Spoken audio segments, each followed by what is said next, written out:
then go to the push alert, scroll down and hit send on that as long as it looks good, and then hit your weather transition and start going. All right, good afternoon, everyone. It is just about 1:45 here on your Wednesday afternoon. It is Wednesday. I'm meteorologist Kyle Keel here in the QC newsroom with a quick update on the first alert day that we have in effect for severe weather. Fortunately, severe weather was pretty minimal here this morning. We did have a severe thunderstorm warning in parts of Knox and Stark County. No reports of any severe weather, but that storm kind of showed the signs of potential hail and maybe a little bit of rotation. And now we are tracking the potential for perhaps a few more thunderstorms that develop here as we head into the afternoon hours. So we're going to talk about an updated timing to the first alert day. Right now, the updated timing is that we do have if we can get max 2 in here, this is not max 2. So our first alert day is in effect here until 5 o'clock this go around. So we're going to continue to track that potential for a few severe thunderstorms here through 5 o'clock. So we'll get you to that first alert day graphic here. And you'll notice that we're down to a level 1 risk of severe weather. That doesn't mean it's a 0 risk, but it means we're tracking just the potential for a few storms. And if you were watching Kevin, Teresa, and Kyle this morning, they were all talking about that our overall severe weather threat, or at least how widespread it is diminishing across the KWQC viewing area. So we're still going to track that potential for large hail, maybe a quick gust of wind, and still cannot rule out a quick tornado that spins up out of this. So we'll take this full here and kind of walk you through the forecast over the next few hours. There is a look at your outlook, and I started with a wide view here to show the scope of this severe weather outbreak. Not going to be an outbreak here locally, but we certainly are tracking severe weather outbreak with a high risk in downstate Illinois, down into portions of Missouri, Kentucky, Tennessee, Arkansas, and even Mississippi. So from Illinois, Indiana, south toward Arkansas and Mississippi, that's where we're expecting several areas of large hail in excess of a golf ball to baseball size. Could see some damaging wind gusts, 70 to 80 miles per hour, as well as several tornadoes. And in that pink area where we have that level 5 risk, that's where there could be several large tornadoes. So a lot of energy going into this part of the system. But here locally, we're very close to that warm front, low pressure, and cold front. That's kind of an area that we call the triple point, where we see enhanced wind shear, enhanced rotation in the atmosphere. So that's why we're still keeping the potential of maybe a couple of thunderstorms there in the forecast. So in the meantime, it's very windy out there. The sun is starting to come out here in the metro. Just looking outside our window here in Davenport, still seeing that potential for some sunshine to warm those temperatures up. Outside of these thunderstorms, it's quite windy. We have those winds sustained anywhere from 10 miles per hour east to about 30 miles per hour off to the west at times. There could be wind gusts upwards of 40 to 50 miles per hour this afternoon.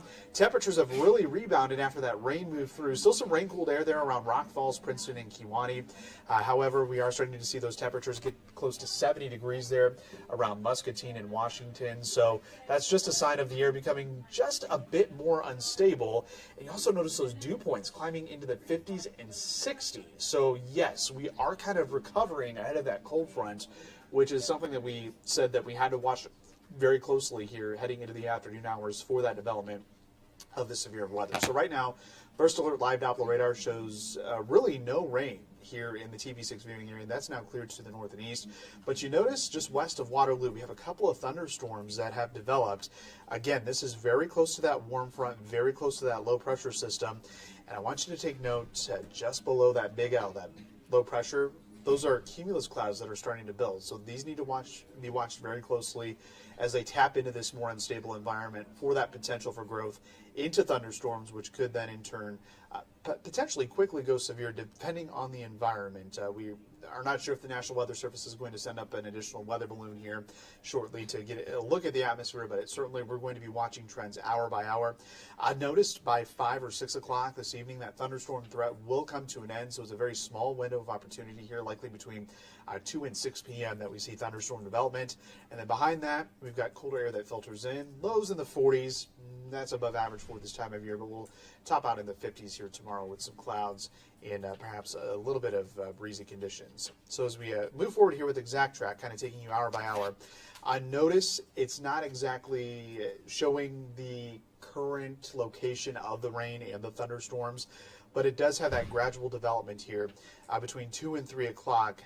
near the Mississippi River and points off to the east. So we're really watching far eastern Iowa and western Illinois for that development between now and 3 p.m. If nothing develops, then our window of opportunity gets a little smaller, which would be the most ideal news for us here as far as severe weather goes. But notice, anything that develops is going to be isolated in nature. We're not expecting anything widespread.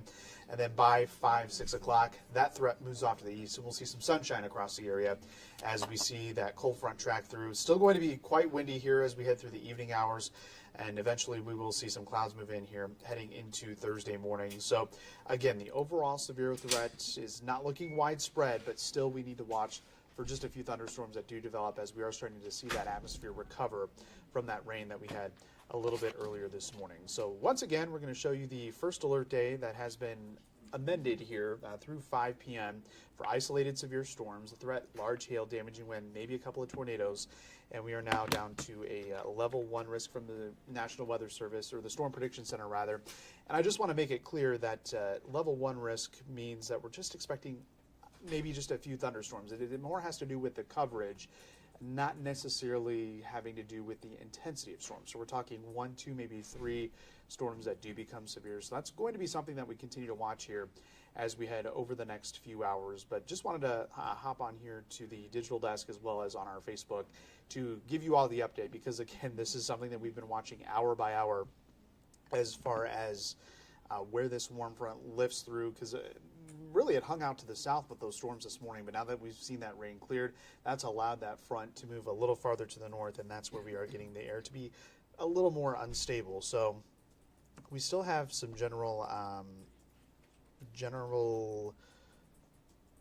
thunderstorms that we do need to watch here over the next few hours. So that's a quick update here from the KWQC newsroom. Of course, the First Alert Weather Team will continue to give you updates.